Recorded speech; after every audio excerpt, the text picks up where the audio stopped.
addition to Uppsala-Vägen at Karolinska Hospital and to Roslagsvägen at Frescati. Most of Norrlänken is through tunnel. Because traffic is redirected underground, accessibility increases, and the situation for residents and motorists improves noticeably.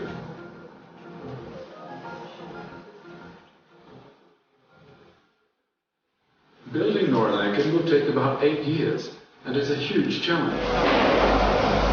Ai, see on ikka puurimisvesi. Nii. Ma millega kõvaga see on torpeen.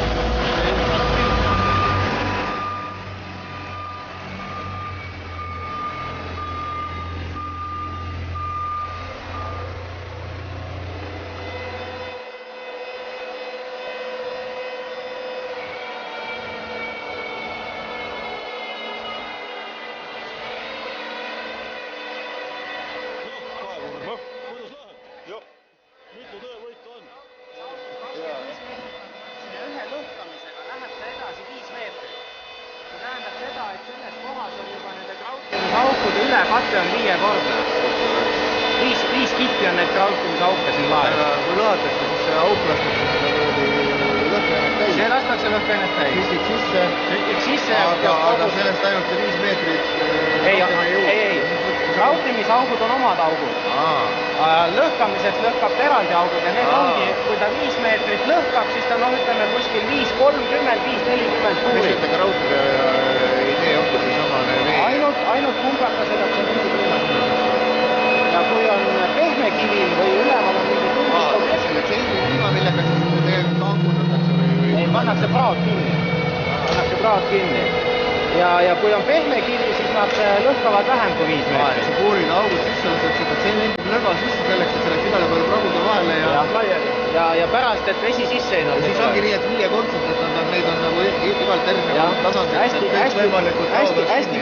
Hästi mitmes kihis on need. Et kõik võimalikult praod oleks.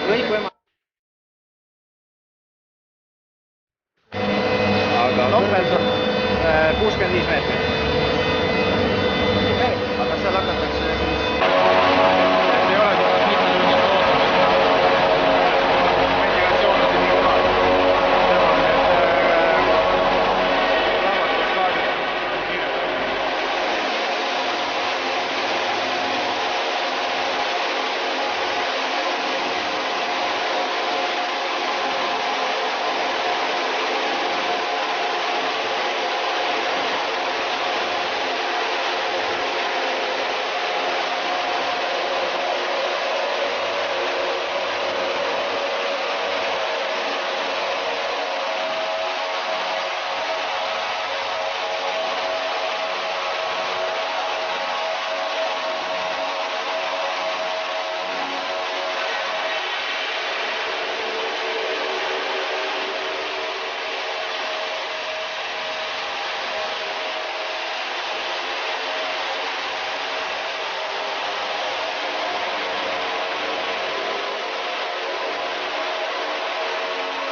Start and then you get the exactly amount that